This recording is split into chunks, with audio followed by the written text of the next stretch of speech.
For today's video, andito kami ngayon sa Sawangan Park. Kasama ko ang dalawa kong Junakis. Ayan si ate.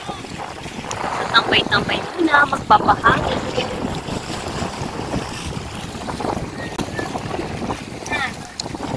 Vitamin C.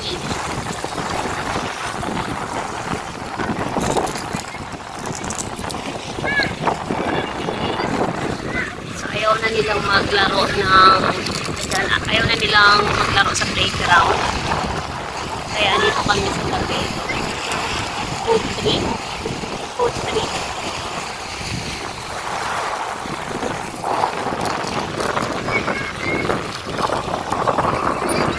So mamaya maglalakad-lakad kami. Punta kami doon sa tusok-tusukan sa mga street foods. Sa areang to, pwede kayong maglaro ng volleyball. Magdala lang kayo ng bola. Ayan, may net naman. Sa Sawangan Park, madaming activities ang pwede nyong gawin. Pwedeng mag-picnic, pwede kayong mag-bike para sa mga bata. May skateboarding area. Hindi ko na nakunan. Doon banda sa malapit sa may volleyball area. Doon sa gilid. So, ayan, madaming activities ang pwede nyong gawin. Hindi kayo mabobore. Aside from a food trip, magtambay, maglakad-lakad, magpahangin. Ayun. Napakaluwang dito, napaka-presko. At pupunta na nga kami doon sa nagtitinda ng mga street foods sa labas ng Sawangan Park sa gilid. Ayan. Nagugutom na ang aking mga Junakis. So, samahan nyo kami guys. Maglalakad tayo.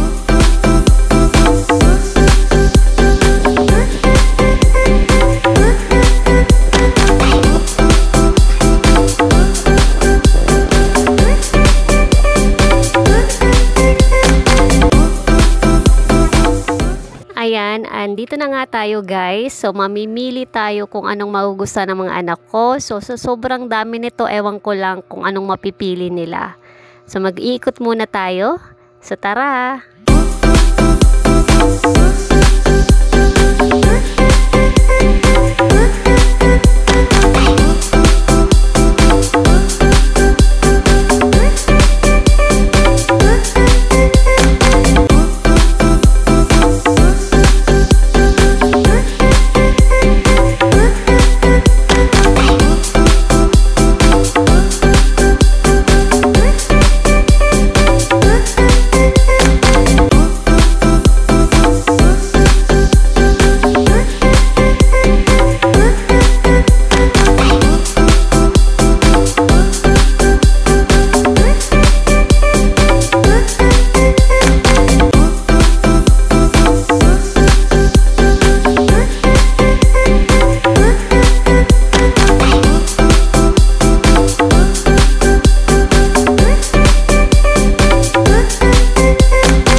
Finally, sa pag-iikot namin, nakapili na kami. So, ito ang napili naming street foods. Ang bibilhin ko ay kwek-kwek. So, sa mga anak ko naman ay chicken skin. Iinitin pa nila ate yung aming order. So, mag-iintay tayo ng ilang minuto. After dito, pupunta kami doon sa pinipilahang mangga.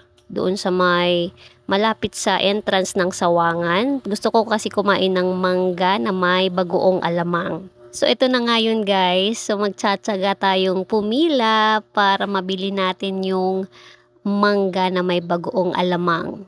Ayan, finally, nabili ko na yung aking fruit.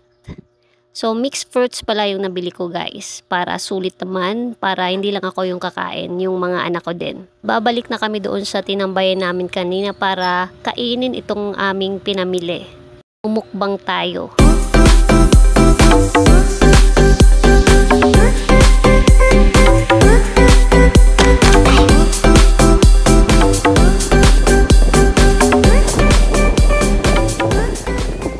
Ayan, galit-galit muna tayo guys. Nilantakan na ang chicken skin ng mga junakis ko.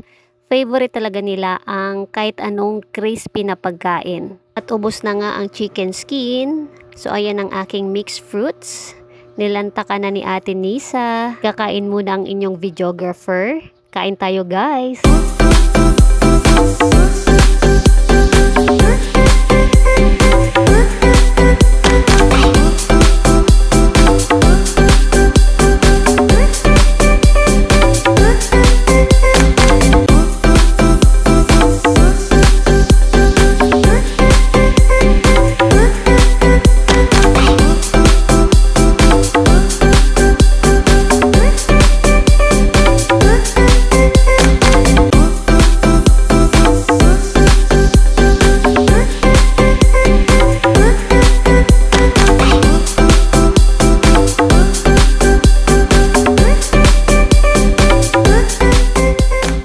At dumidilim na nga guys, so it's time to go home. Pero maglalakad kami mula dito sa Sawangan Park papunta doon sa Embarcadero. Malapit lang naman guys kasi doon sa Embarcadero doon yung sakayan.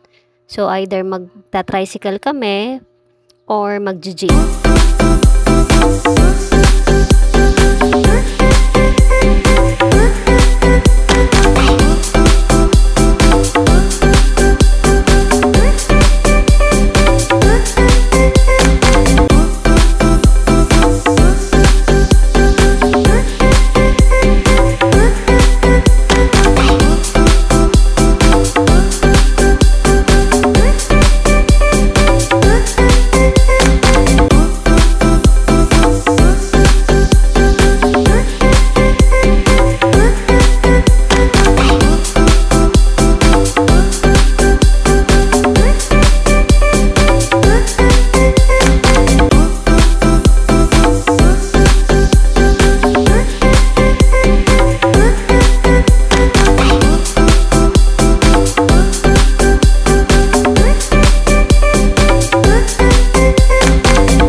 Ayan, andito na kami sa Embarcadero. So mula sa Sawangan Park papunta dito, naglakad kami siguro mga estimated 10 minutes. Malapit lang naman. Dito sa Embarcadero guys, pwede kayong mag-grocery. May mga boutique din dito, restaurant, bars, yung iba mga offices na.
Dito na nga kami guys, malapit na kami sa sakayan. So hanggang dito na lang ang aming video. Maraming salamat sa walang sawa niyong pagsuporta sa aking munting channel. Huwag kalimutang mag-subscribe, mag-like at i-click ang notification bell. Salamat!